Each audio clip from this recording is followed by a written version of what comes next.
El aguacero golpeaba con furia los ventanales de mi oficina en el corazón del centro histórico. Allá abajo, las luces de la calle Madero se difuminaban en un lienzo impresionista, un torrente de rojos y amarillos sobre el asfalto mojado. Era pasada la medianoche en la Ciudad de México, esa hora bruja en la que el pulso de la metrópoli se aquieta y solo quedan los ecos, los fantasmas de las noticias del día y los presagios de las que vendrán. Sobre mi escritorio de madera oscura, una taza de café de olla a medio enfriar y el brillo azulado del monitor eran mis únicos compañeros. La pantalla escupía cables de agencias internacionales, un flujo incesante de tensiones que, aunque ocurrían a miles de kilómetros, se sentían tan cercanas como el retumbar de un trueno sobre el zócalo. El mundo, pensé con un sorbo amargo, se había encogido hasta caber en esta pantalla, y esta noche, ardía. El titular parpadeaba con una urgencia casi insolente. Irán traza línea roja. Tocar al líder supremo es guerra total. No era la retórica hueca de siempre, esa diplomacia de micrófonos a la que nos habíamos acostumbrado. Esto era distinto.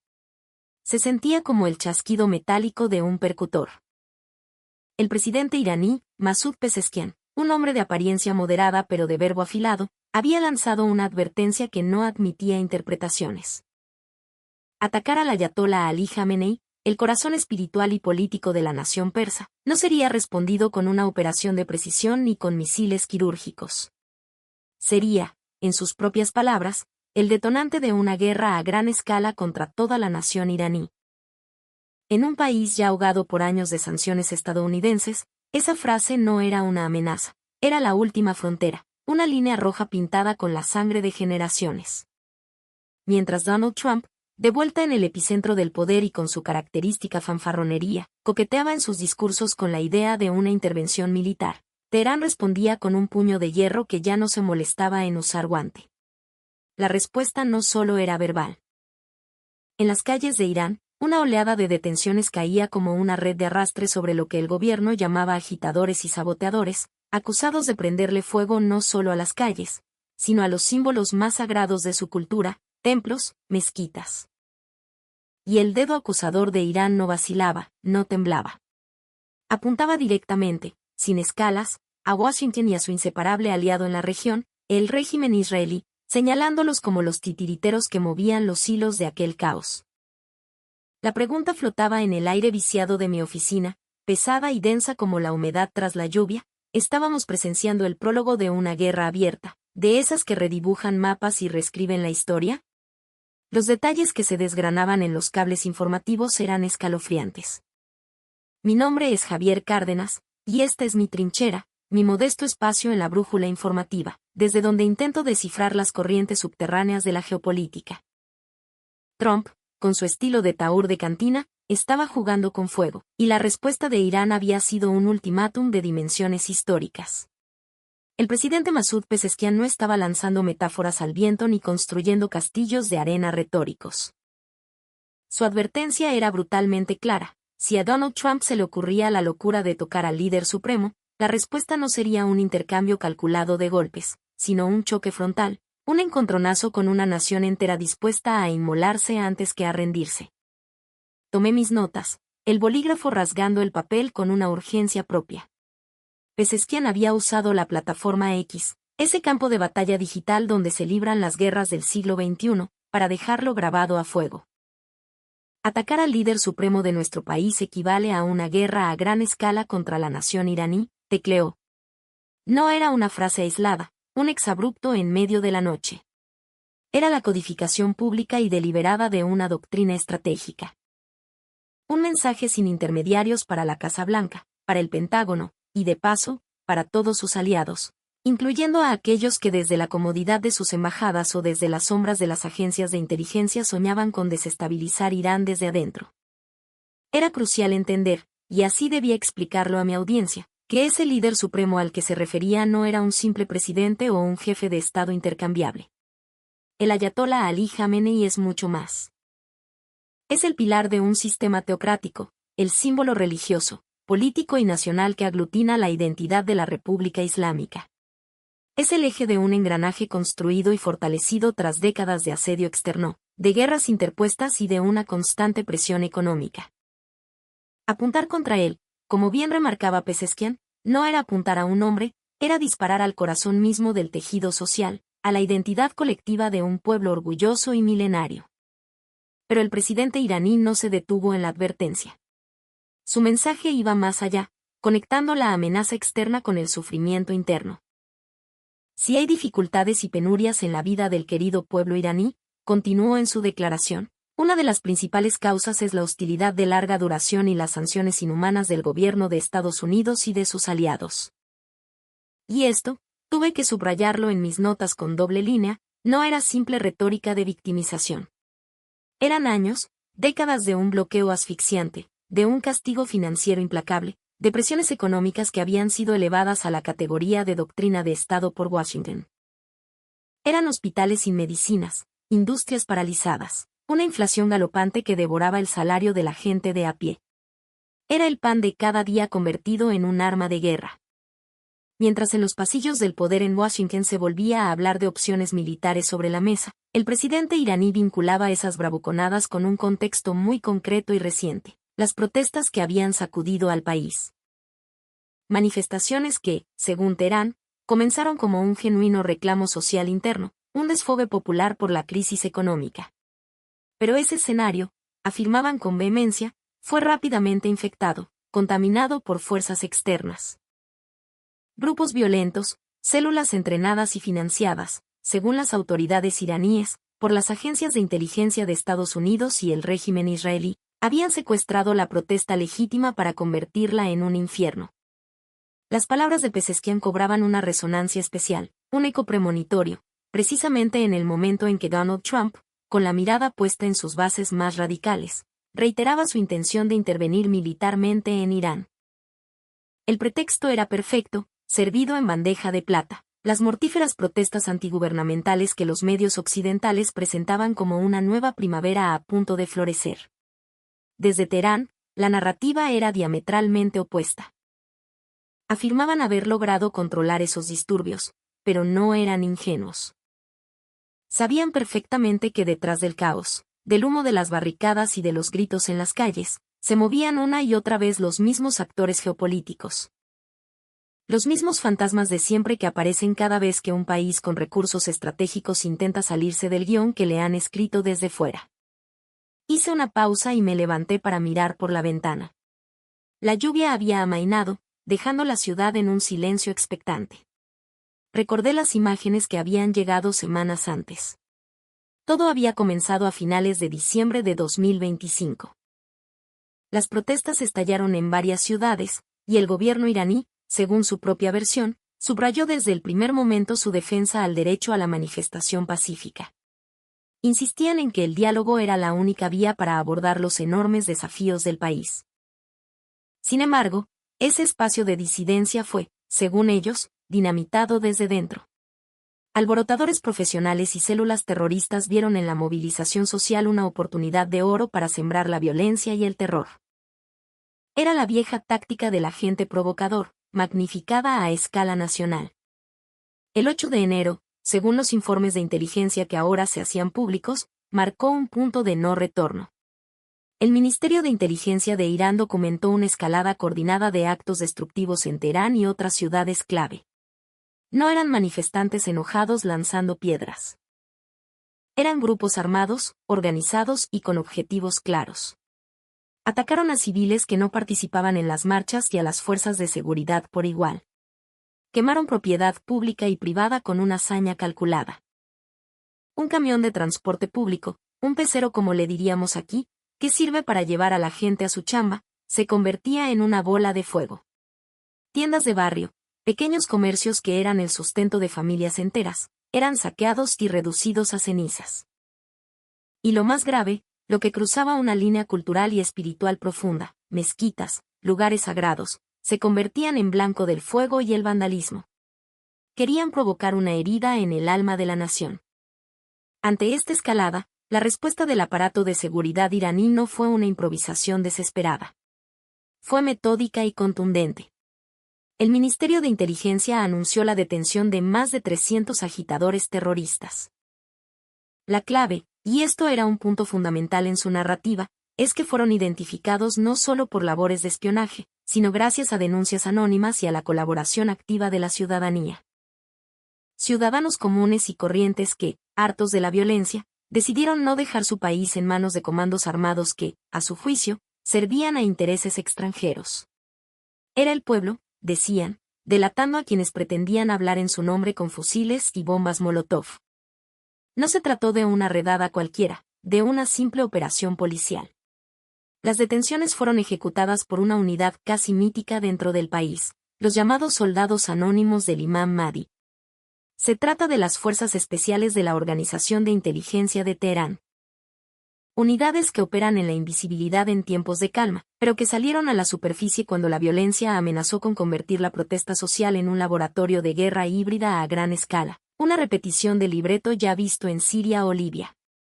Los informes proporcionados por los ciudadanos, el vecino que vio a extraños almacenando armas, el comerciante que reconoció a los que quemaron su calle, permitieron localizar y capturar a estos grupos armados. Grupos que, al amparo del ruido mediático internacional que solo hablaba de valientes manifestantes, cometían asesinatos a sangre fría de civiles y de miembros de las fuerzas de seguridad. La narrativa que se vendía en Occidente, esa historia endulcorada y maniquea de un pueblo oprimido contra un régimen brutal, se desmoronaba al observar la realidad sobre el terreno, fusiles de asalto, incendios provocados con acelerantes. Y una estrategia deliberada y profesional de desestabilización. En medio de esa ofensiva interna para restaurar el orden, las fuerzas de seguridad iraníes pagaron un precio alto. El comunicado del ministerio hablaba de varios de sus miembros heridos por lo que calificaban como la brutalidad de los terroristas. Pero el mensaje que querían enviar era de firmeza, permanecieron en el terreno, sin abandonar la misión, hasta completarla. Esa perseverancia, esa tenacidad, era parte del mensaje que Teherán quería proyectar hacia afuera y hacia adentro. El país no estaba desarmado, ni física ni moralmente. No se iban a dejar caer. La operación no se limitó a la capital, Teherán. Se extendió como una mancha de aceite por todo el territorio. El Cuerpo de Guardianes de la Revolución Islámica, CGRI, la élite militar del régimen, en la provincia de Mazandarán, en el norte del país, anunció la detención de líderes, células completas y elementos internos responsables de los disturbios en varias ciudades de la región. La red de sabotaje era amplia, sí, pero la respuesta del Estado estaba siendo coordinada y, sobre todo, persistente. No era un solo golpe, sino una campaña sistemática para desmantelar la infraestructura del caos. Meses antes, el Ministerio de Inteligencia ya había identificado una red de 32 individuos activos en Teherán y otras provincias, todos implicados en la organización de protestas violentas y actos de sabotaje. De ellos, 12 miembros considerados el núcleo principal fueron arrestados, mientras que otras 13 personas fueron citadas para interrogatorios exhaustivos. La inteligencia iraní demostraba tener una capacidad de penetración y seguimiento que muchos en Occidente subestimaban. El núcleo central de esta red, según los informes, operaba desde la ciudad de Masad, planificando acciones destinadas a golpear símbolos sensibles, a tocar las fibras más íntimas de la sociedad. Entre esas acciones, se mencionaba explícitamente la quema de lugares religiosos. Y este no era un detalle menor, era la clave de toda la estrategia. Atacar mezquitas y espacios de culto en un país de abrumadora mayoría religiosa no es un acto de rebeldía ingenua o de protesta desesperada. Es un intento calculado y perverso de fracturar la cohesión social, de encender viejas heridas sectarias, y de presentar al Estado como un ente incapaz de proteger ni siquiera lo más sagrado. Es una táctica de manual para empujar a una sociedad hacia la guerra civil. En los recientes actos terroristas, los alborotadores, fuertemente armados, cometieron graves actos vandálicos en Teherán y otras ciudades, atacando al personal de seguridad y prendiendo fuego a propiedades públicas y privadas. Leí en voz alta en la soledad de mi oficina. La imagen era desoladora. Autobuses calcinados, comercios reducidos a un esqueleto de escombros y cenizas, templos milenarios ardiendo bajo la noche. Esa era la cara del conflicto que muchas veces se omitía deliberadamente en los noticieros internacionales, cuando desde fuera se hablaba únicamente de manifestaciones pacíficas por la democracia. Para las autoridades iraníes, esa omisión no era inocente, era cómplice. Habían señalado, sin andarse con rodeos, la implicación directa de Estados Unidos y del régimen israelí en estos actos de terrorismo. Indicaban que los alborotadores armados habían sido entrenados por sus agencias de inteligencia, que el dinero fluía desde el exterior y que las armas habían cruzado las fronteras porosas del país. No lo planteaban como una hipótesis vaga o una teoría de la conspiración. Lo presentaban como la continuación lógica, el siguiente capítulo de una política de hostilidad que ya duraba más de 40 años. Y es precisamente en este contexto de fuego y sangre que el mensaje del presidente Pezeshkian adquiría su verdadero y aterrador peso. Cuando él escribía que una de las principales causas de las penurias de su pueblo eran las sanciones inhumanas de Washington y sus aliados, estaba enmarcando todo, las protestas legítimas, los disturbios violentos y el terrorismo organizado, en una misma arquitectura de agresión. La presión permanente, por todas las vías posibles, para doblegar a un país que se negaba a arrodillarse, a entregar su soberanía y sus vastos recursos energéticos. Mientras tanto, en los discursos de campaña de Trump y en la narrativa de ciertos medios occidentales, se pretendía reducir toda esta complejidad a una simple caricatura, una lucha por la democracia y los derechos humanos. Se omitía, convenientemente, que esos mismos países y medios que se rasgaban las vestiduras por el orden en Irán, toleraban y hasta aplaudían, cuando les convenía, la acción de grupos que asesinaban civiles y quemaban mezquitas en nombre de la libertad. La hipocresía, como siempre, era la moneda de cambio en el gran bazar de la geopolítica.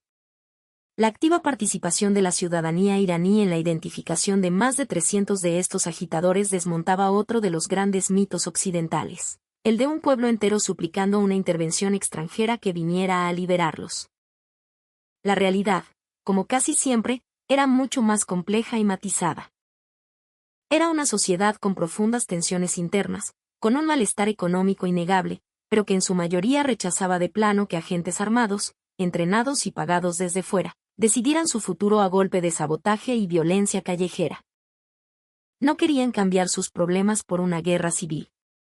Ese respaldo ciudadano, según los comunicados oficiales, fortaleció enormemente la moral y el espíritu operativo de las unidades de campo. Saber que no estaban solos, que había vecinos, comerciantes, familias enteras denunciando a quienes sembraban el terror, convertía a las fuerzas de seguridad en algo más que un simple aparato represor del Estado. Las convertía, en su propia visión, en la expresión organizada de una mayoría silenciosa que no quería ver a su país convertido en otro experimento fallido de cambio de régimen, en otra Siria, en otra Libia, en otro Irak. En contraste, la posición de Washington y del gobierno israelí aparecía, a los ojos de Teherán y de buena parte del mundo no alineado, indisolublemente ligada a la desestabilización. Sí, como señalaban las autoridades iraníes, los alborotadores y terroristas fueron entrenados por sus agencias de inteligencia. Entonces lo que se estaba viendo en las calles de Irán no era un estallido social espontáneo. Era una operación política encubierta que usaba el dolor social legítimo como materia prima, como combustible para incendiar el país. Aquí, el ultimátum de Pezeshkian se volvía nítido como el filo de una navaja. Trump, desde su púlpito, agitaba la amenaza de intervenir y soñaba con dar un golpe de efecto, con eliminar al líder supremo como si se tratara de una ficha más en un tablero lejano, un peón en su gran juego electoral. E Irán respondía con una claridad meridiana. Ese movimiento, si alguna vez se concretara, no sería un gesto simbólico. Sería una declaración de guerra sin cuartel contra los 85 millones de almas que conforman la nación iraní. En última instancia, el choque que se dibujaba en el horizonte era entre dos visiones del mundo. Por un lado, un pueblo que, a pesar de sus enormes dificultades y contradicciones, se organizaba para expulsar a los elementos violentos y defender sus instituciones, buenas o malas, pero suyas. Y por el otro, dos potencias, Estados Unidos e Israel, que según Teherán, seguían apostando por la desestabilización, por el caos controlado, como su principal herramienta de política exterior. Irán había hablado. Su ultimátum estaba sobre la mesa, y el silencio que le siguió era más elocuente que cualquier discurso. Apagué el monitor. La oficina quedó en penumbra, solo iluminada por el resplandor difuso de la ciudad que despertaba lentamente a un nuevo día. Me froté los ojos, sintiendo el peso de la noche y de la historia. Mi trabajo era contar esto, desmenuzarlo, ponerlo en perspectiva para quienes encendieran la radio por la mañana buscando entender el mundo. Era una responsabilidad enorme. Dar voz a los que no la tienen, conectar los puntos, mostrar que una bomba en Teherán puede sentirse como una onda expansiva en el precio de la tortilla en un mercado de Iztapalapa. Tomé una última hoja de papel y escribí el cierre de mi comentario. Debía ser algo que anclara esta crisis global a nuestra propia identidad, a nuestra propia resistencia.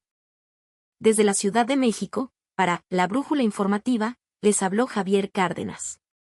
La mesa está puesta y las cartas han sido echadas en el Medio Oriente. El mundo contiene la respiración, esperando el próximo movimiento en una partida donde no hay ganadores. Solo distintos grados de pérdida.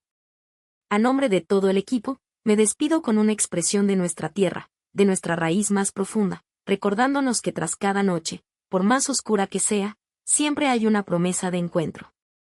Tlazocamati, Juan Mostla-Titonamiquisc. Gracias. Y hasta que volvamos a encontrarnos.